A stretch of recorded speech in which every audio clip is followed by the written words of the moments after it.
Our Saturdays lately, and for the past 4 years, have been busy attending cross-country meets in the fall and track meets in the spring.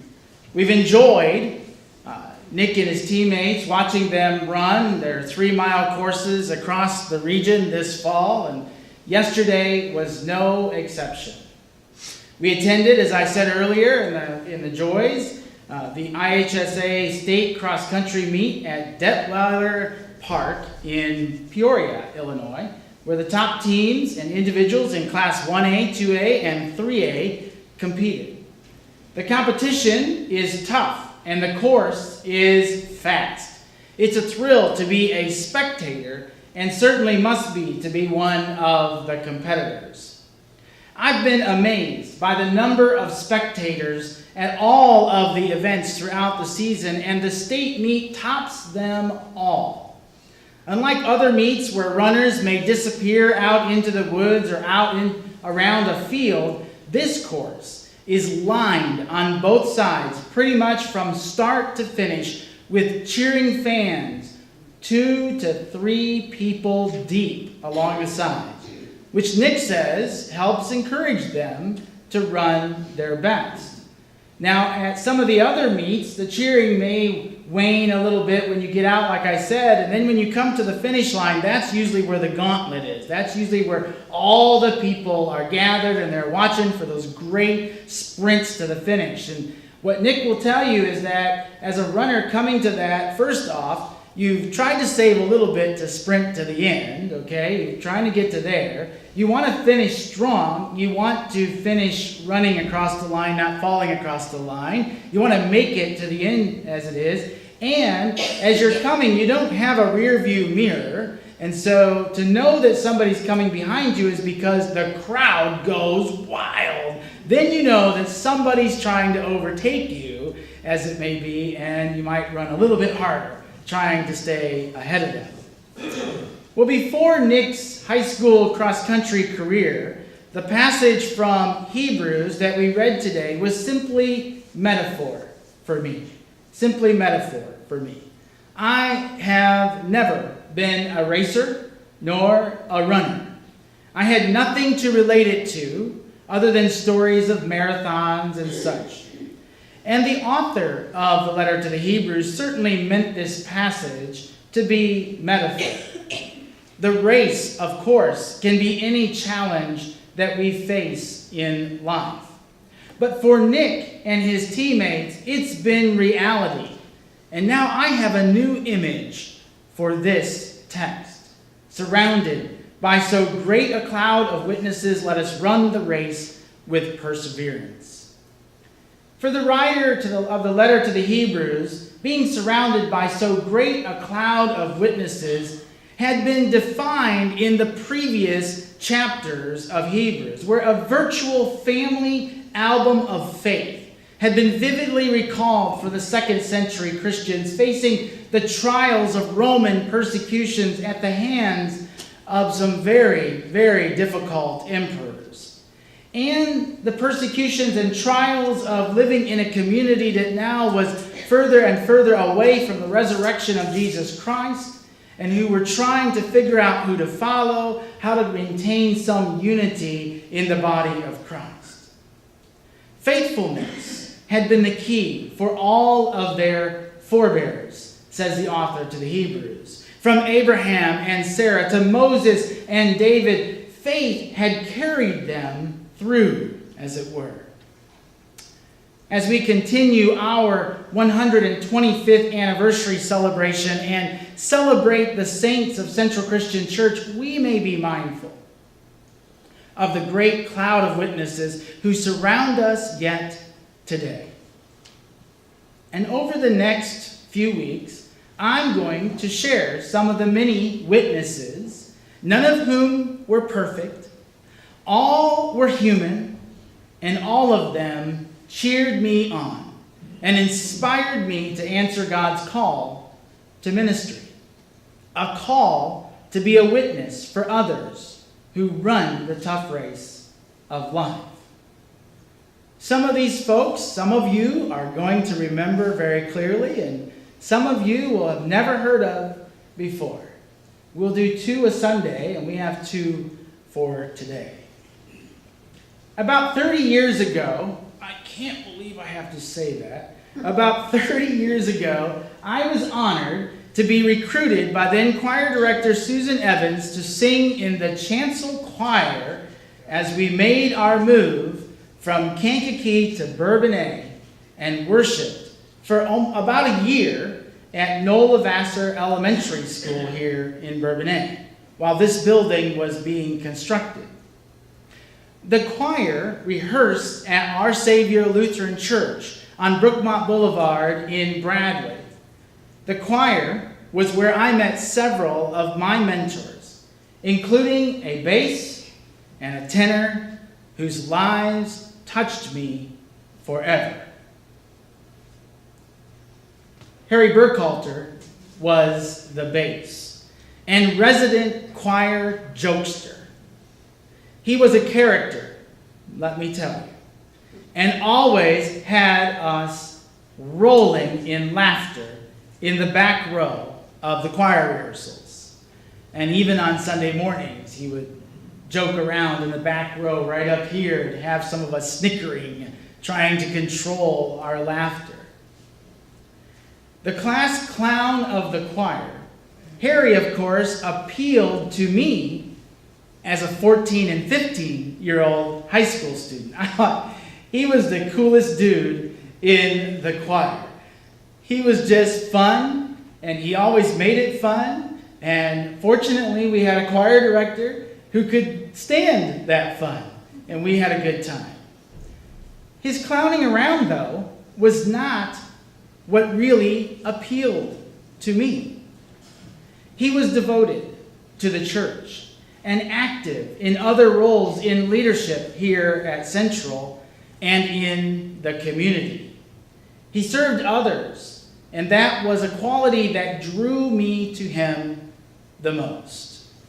He served others, and that was the quality that drew me to him the most. Yesterday was the anniversary of his birthday, right? The 3rd. And the day before that, you had a birthday, Jeannie. Oh, yeah.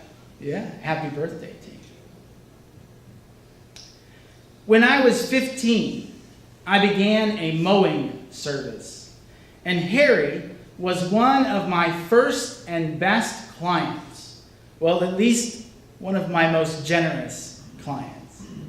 He paid me to mow the grass around the Preston 151 line trucking terminal on Kinsey Avenue in Bradley. Now I think it's part of the waste services that are over there on Kinsey Avenue in Bradley. Now, to make this more relevant to you, the center aisle of our sanctuary is about as wide as the strip of grass at Preston 151 trekking line that I had to mow. It was a very little amount that surely somebody there could have handled. But Harry made it a job for me, and a lucrative one at that. I have never, nor do I ever aspire to ever make as much per hour as I made mowing the grass at Preston 151 line in Bradley. And when I was 18 and a homesick freshman business administration major with a computer science emphasis minor, I came home and visited Harry. I came home to visit him to explore dropping out of college and starting my own business. I was in Accounting 101 and I was so sick. I actually had the flu, but I thought it was Accounting 101 that was making me that sick. Every time I went to class, they changed which side credits and debits were supposed to be on, and I couldn't follow that to save my soul. I couldn't figure out the difference between them. I still can't. I have a cheat sheet on my computer in my office today to figure out, okay, what are we crediting and what are we debiting, and oh my goodness, whew, it just brings back horrible memories of Accounting 101 whenever I have to do that.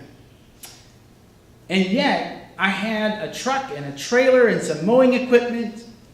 And I thought, I don't have to do this college thing. I'm 5.5 hours away from home. I can come home. And I think I was hoping that Harry would be like a silent partner or something like that. Maybe I could talk him into partnering with me, help me start a business. I had several clients in the community. I was all raring to go. I was done. I was ready to come home. So I went over to their house and I sat in their living room with Harry, or the den I think it was, or family room, something like that, and we had a chat. I told him what my aspirations had become, what I was going through, and Harry looked at me and said, "Your problem is you just won't answer the phone." And I said, "Answer the phone?" And he says, "You have a call, and you just haven't answered it yet. You have a call. Somebody upstairs is calling you, and you haven't answered it yet." Harry had been one of the people in this congregation who had patted me on the shoulder through junior high and high school and said, "Robert, you'd make a good minister someday." Well, the good's up for everybody's judgment, but you'd make a minister someday. You ought to go into ministry someday. You ought to follow that track someday. And so there in that family room we sat, and Harry said, "Get your butt back to school and answer the call. Answer the call." And so I did, and here we are, 25 plus years later, haven't answered the call. There were 2 tenors in the choir when I joined back in 1985 that had some influence on me. And they sat me right in between them. Right in between them. One on the end of the section, sitting about where that banner for the beauty of the earth is today, was the shortest man in the choir, Wes Ross, with his cubby tie on after getting off work at the bank parking garage downtown. And on the other side of me was the tallest man in the choir, Jim Cook. Wes had my left ear, and Jim had my right ear, and no, I can't say that they always matched. But they took me under their care and helped me find my pitch much of the time. Jim was much more serious in choir than Harry, most of the time, but not all the time. I admired his philosophical nature and his quiet way of affirming my presence as a teenager amongst adults old enough to be my parents and in many cases my grandparents. We shared harmony together that I still occasionally hear in my right ear every once in a while whenever we sing certain hymns. Back in those days, Central had a bowling team on the Monday night church league over at Marycrest Lanes on East Court Street in Kankakee. And Jim Cook was the team captain and recruited me to join them. I was not a high roller by any means, but I could keep it out of the gutter without help and pick up the many spares that I had to throw with my straight ball. Once again, I was much younger than any of the other bowlers on our team or on the league for that matter. I think the oldest member of our bowling team at that time might have been 93. I remember him shuffling up to the line and dropping the ball, and the ball would roll really slowly down to the pins, and then boom, there'd be a strike. And I'd say, how in the world can he do that? Jim made me feel welcome, included me into the team, even for a beverage at the bar after the games were over, a legal beverage for me. We had many theological conversations over that Pepsi or Coke, whatever it was that they shared. At the time, I wouldn't have called them theological conversations. They were just chats with Jim. But looking back, they were formative theological conversations that I carried with me when I changed my major to religion and philosophy and when I went on to do seminary education. Jim had helped me to think about big ideas. All the while, he had this whole project in mind of me becoming a minister, supporting that. I had no clue. I was just bowling with the guy and having a Coke after bowling league and singing with him in the choir, watching when he would tilt his head, because when he tilted his head, I figured I had missed a pitch again. These two gentlemen went out of their way to encourage me, to become part of my great cloud of witnesses, lining the course that we call life, cheering me on. We had simple connections. We were generations apart, and our faith in Jesus Christ was our common ground. So our question for today is really very simple. Who is cheering you on? Who can you name in your life as members of the great cloud of witnesses on whose shoulders you stand as you run with perseverance this race that is set before us we call life? Who is it that you would name? I hope you're thinking about some of those names right this moment. Who is it that gave you that encouragement in life? That's what this day, All Saints Sunday, is truly all about. We like to name saints of the church. We have, as a universal church, there have been saints that have been venerated by different denominations and different groups within the church. And truly, most of us sitting here today would say, well, I'm not a saint of the church. There's no way they're going to name me as a saint of the church. And each time we stand up, reach out, cheer on somebody else that's running this race of faith and life, we join with the saints above, and we become the saints below, the saints of the church today. No, saints don't have to be perfect. Saints have to serve the Lord and serve others. And that's what we have the opportunity to do. So the other question that we have today is, for whom are we the cloud of witnesses today?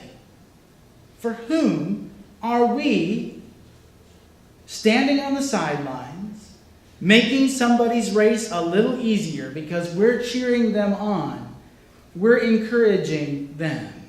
Whose shoulder are we tapping, saying, you have gifts for the ministry of Jesus Christ. You have gifts and talents that need to be employed in the church. Maybe you're ready to serve on the board of Central Christian Church, or serve as a diaconate, or serve as an elder of Central Christian Church. Maybe there's some role that you haven't plugged yourself in, but who are you encouraging as well to do that in the life of Central Christian Church and in life in general? Who is it that you're sharing a Coke or a Pepsi with and helping them figure out the big, deep questions of life? Who is it that you are ready to steer in the right direction and help them claim the call on their life? All of us have the opportunity to play in that role, to run in that race together and to support one another.